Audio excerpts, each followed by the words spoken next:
What's going on, guys? So I got to give a big shout out to the viewer of my channel who recommended this Renogy 700 watt pure sine wave inverter off of Amazon. I paid I think like 80 bucks, maybe a little less than that for this thing. It was only a little bit more expensive than the kind of generic one that I installed inside of that homemade battery power supply that I built. And it provides 200 watts more power than that one. So that's really, really cool. Today, we are going to do a project that I know so many people want to do to their RVs. We're going to talk about why we're doing it, and we're also going to talk about the things you have to be very cautious of if you're going to do something like this. So hang tight. I'll be right back.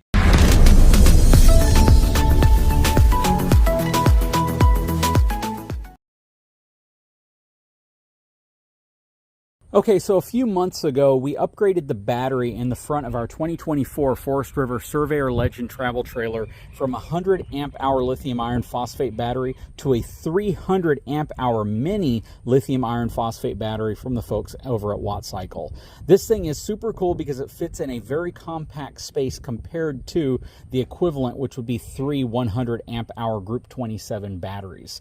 Now, this is a really, really great upgrade, and what we've been wanting to do for a while is have some means to use this to power the outlets inside of the RV. But as is the case with most small compact travel trailers or just travel trailers in general, unless you have a residential refrigerator inside of your RV, it's very unlikely that you're going to have an inverter.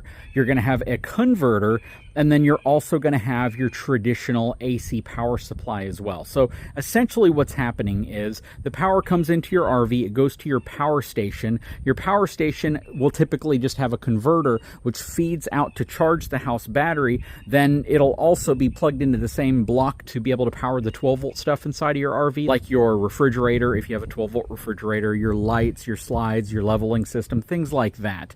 But in most cases, the only time you're going to have 120 volt power is when you're plugged into shore power. And that just doesn't work in some scenarios, especially if you need to use your air conditioning unit. So what we do is we carry around a Blue Yeti battery system. It's basically one of those portable power stations with a 30 amp connection on it that gives us the ability to run the Furrion Chill Cube variable speed air conditioner that we have on top. This was an upgrade. This thing ramps up very slowly, so there's no huge spike, and it allows us to actually run the AC for a couple of hours off of that battery, that portable battery system from Blue Yeti. The problem we now deal with, though, is the 400 watts worth of solar up here, which rarely are actually going to be pulling in 400 watts.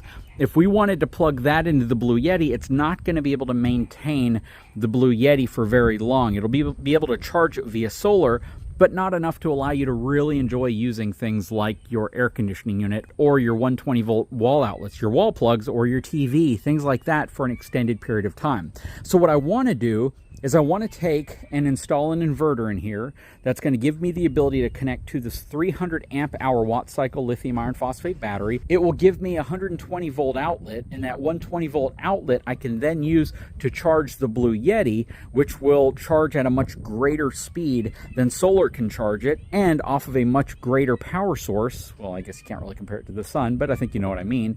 And it will give us much, much longer capabilities in terms of using the air conditioning system off grid in an area where we don't have shore power. Now, unless I put like a 2,000 watt or a 3,000 watt inverter in here, I won't be able to actually power the AC directly off of this battery. So instead, I'm kind of compromising here, and I'm going to be powering the Blue Yeti or recharging the Blue Yeti using a 700 watt inverter off of this battery. So the Blue Yeti can intelligently determine what type of power is being fed into it, and it can make sure that it's not trying to pull too much from that power source. And that's what we're going to be relying on to be able to charge the Blue Yeti off of this battery. When you're doing that, though, to prevent a parasitic loop, you need to go inside and turn off the power converter that normally would charge your battery. Otherwise, what you're essentially doing is you're charging your Blue Yeti off of this battery, then you're plugging your RV into the Blue Yeti, and the converter that is now getting power off of the Blue Yeti is trying to recharge your battery out here, and you're getting a parasitic loop, which is going to drain down everything and just not be efficient at all. Now, this is the method that a lot of people actually use to run things like an air conditioning unit or their 120 volt outlets off of their battery. They simply hook an inverter to it, and then they plug everything into that inverter using dog bone adapters and different things to reduce from like a 50 or a 30 amp plug into your standard 120 volt plug or 15 amp connection. And that to me is not the best way of accomplishing it. So having the Blue Yeti with a 30 amp connection accomplishes the ability for me to power more power intensive products that are going to pull more amperage. Again, like an air conditioning unit or a microwave, or not really a TV, but anything you plug into your wall outlets like a hair dryer or a curling iron. But again, what I need to do, if I'm going to be doing it this way, if I'm going to be essentially recharging the Blue Yeti via the inverter coming off of the battery, the 300 amp hour battery, I need to make sure that this breaker is turned off, and that's my converter. That is, again, what is charging the battery from shore power. And if I just plug it in, and don't turn this off, it's just creating that parasitic loop, which is not a good thing. So we already have it turned off, and we're going to go out there and install that inverter. So the problem most people will have if they're trying to tackle this themselves is finding a way to actually get the power wire to wherever they want to put the inverter, because you need to run power and ground to make this happen. So I plan on installing the inverter right here. So that's where the inverter is going to go, upside down up here. It has plenty of cooling around it, and it's going into a very solid floor right there. So I don't have anything to worry about there. This right here, kind of flimsy. Don't want to install it there. This, also kind of flimsy. Don't want to install it there. And I don't want to take up valuable floor space. There's really nothing that's ever going to be in this area right here, so it just works out a little better for me.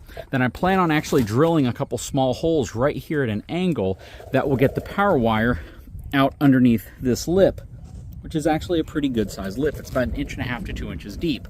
I'm going to feed the power wire out, and I'm going to connect it to the on side of this disconnect switch. Now, the inverter has 4 or 5 different safeties built into it. GFCI, has overheat, short circuit. If you wire it incorrectly, it has all of those built into it. That said, we are going to connect from the on side.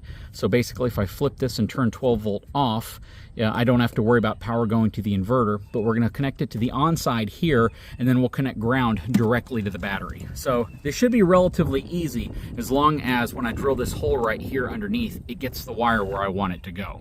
Okay, so what I did was I actually measured the distance from this lip sticking out to where it would be on the inside, and I drilled a hole right here, right there, I don't know if you can see it, going down, and it emerges right there. So I actually have the ability to run the wire right here straight out to that disconnect if I want. Sorry, I have a whole flock of ducks flying above me right now. But yeah, we should be able to get the wire through. You can see the drill bit rubbed a little bit against the frame, but I'll be able to paint over that. But yeah, let's see how that works, and we'll also run a second hole for the ground wire. Okay, so we have both holes drilled. You can probably see them right there. All right, so again, here's the inverter. Here are the plugs at the end, or the lugs at the end we're going to connect the wire to. We have some 8-gauge wire right here that'll connect to it. This is OCF, oxygen-free copper. And yeah, we're going to get the wires connected so we can go ahead and feed them through.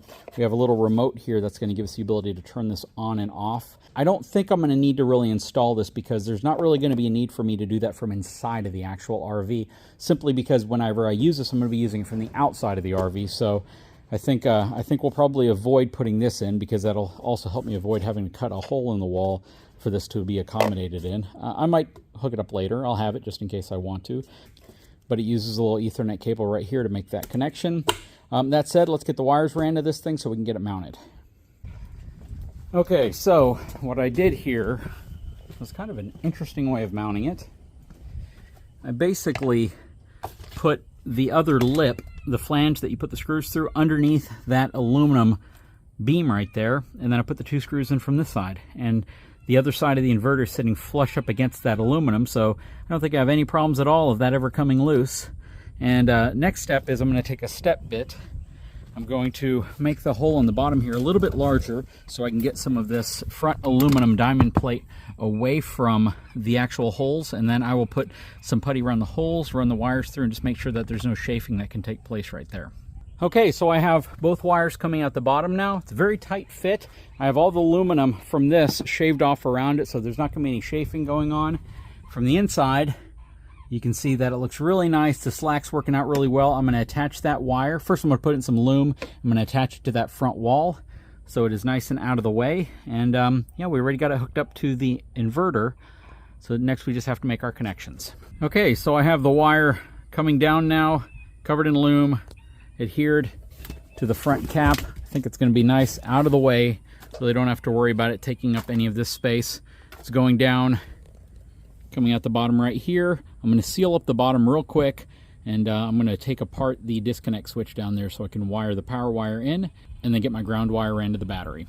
Okay, so the next step is I have wire loom here. I've also sealed up the bottom there with some RTV silicone, and I have the disconnect switch taken off. All this essentially is a switch to break the connection.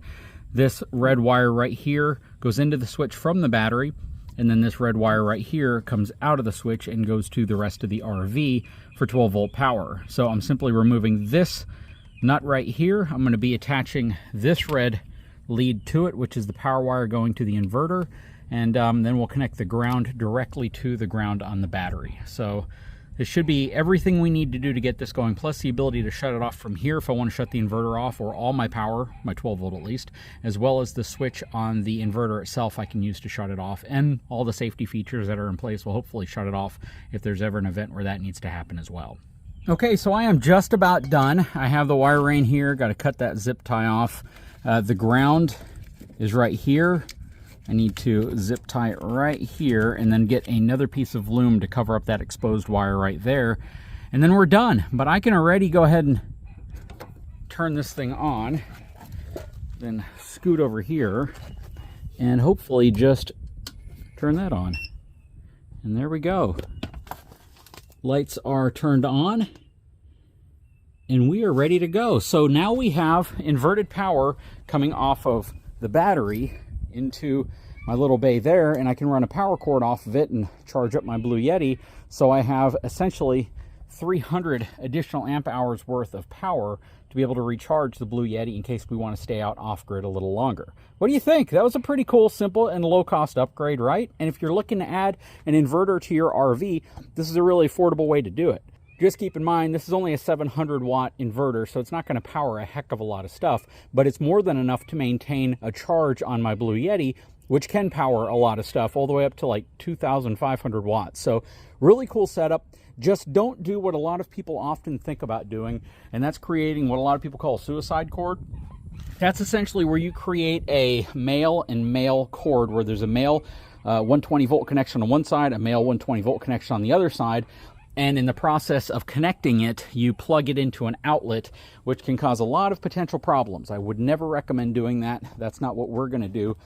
For us, again, just being able to charge up the Blue Yeti whenever we're off grid with more power than what solar would really ever be able to provide it based off the system we have, off of a huge battery that we already have in place, is all we're looking for, and I think we've accomplished that. Again, super affordable upgrade if you already have the battery and you're just simply trying to get 120 volt power to the outside, to the inside, to charge something up. This is a really convenient way to do it. If you're trying to run it to your entire RV, then you have to run from the inverter to your actual power station inside of the RV and wire that correctly with a transfer switch, so you have the ability to switch over to battery inverter power. And to do that, you would really need like a generator transfer switch, because in essence, when you switch to battery power through inverter, it's like switching to a generator. So there are means of doing that, and I actually have one of those switches, so I might actually do that as an install in the future. Anyways, guys, I sure hope you enjoyed this video. I'll put links in the description of this video to the stuff that we installed here today. Big shout out to the viewer, subscriber, who recommended that Renogy 700 watt pure sine wave inverter.